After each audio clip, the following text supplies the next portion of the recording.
my.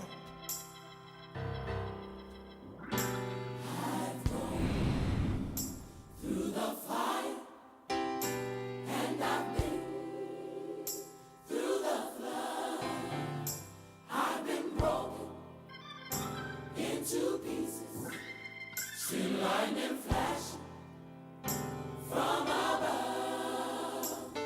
But through it all, I remember that He loves me and He cares, and He'll never put more on me than I can bear. Oh, oh, oh, oh, yeah.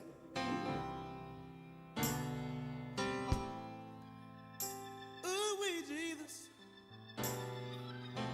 Oh, yeah. Oh, I've gone through the fire.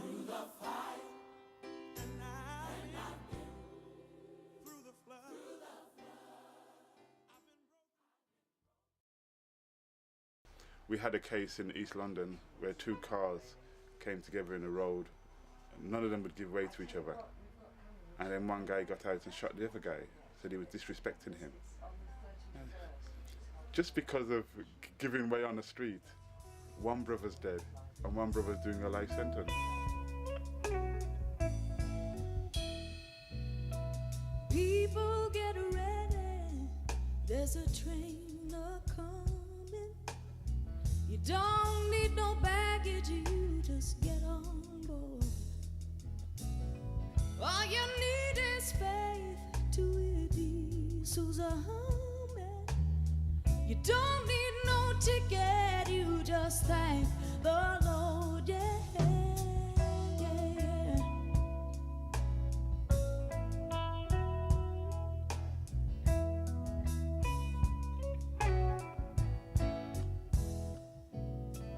People get ready for the train to Jordan, picking up passengers from coast to coast.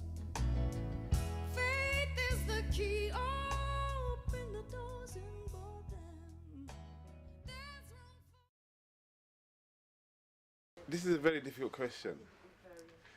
I had an experience once on Stoke Newington High Street where I saw a black woman. I saw some guys put a knife to a black woman's throat and kidnap her in a car. It was 6 o'clock in the evening. I went into the police station to report it.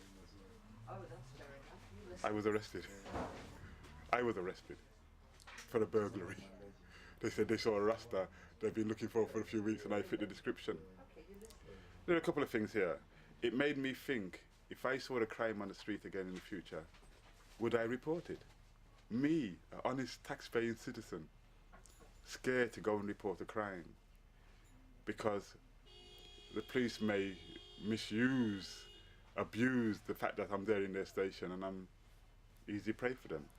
And the other thing is,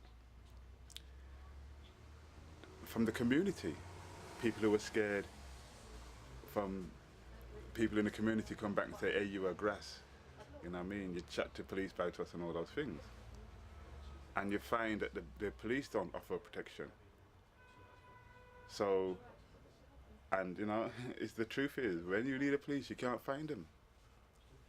So, I would like to say, because I've lost family on the streets in shootings, and I would like to say to people, if you see these things, go and report them.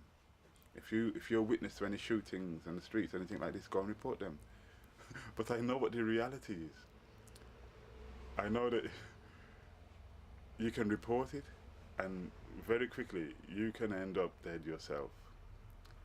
So I think this is for the police to actually get down and do something about it. How are they going to protect witnesses? This is really important.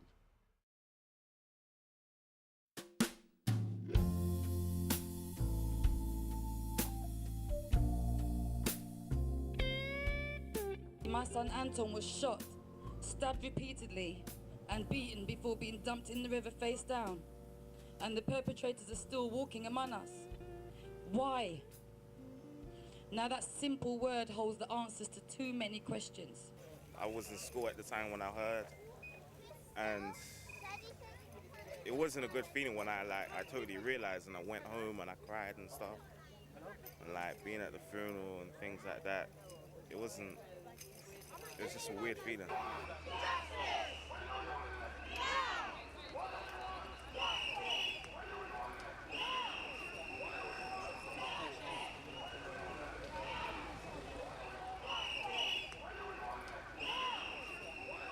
I'm here simply to show solidarity. I mean, we're talking about two separate issues here. We're talking about a mother who's lost a young son, a young son who didn't have any chance to make a success in life. But we're also talking, as was mentioned earlier on, about the wider issues. Now, a guy of my age is probably the last person to actually talk about the realities of the horrors of gun crime, particularly in the black community, as mentioned earlier on. But if you look all around the world, from Los Angeles to Johannesburg to parts of London, what's the common factor where you get this sort of problem?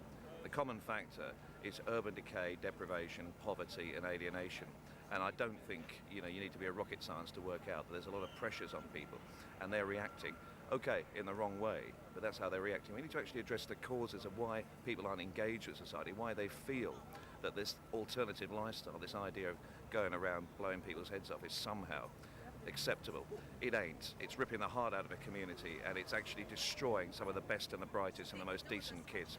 Who knows what Anton could have achieved in his life? Who knows? No one will ever know now because he's dead. And I'm sorry, but we've got to call an end to it. Mothers against violence, mothers against guns, and people who need support. And Anton's mum needs all the support she can get. Before we make a change,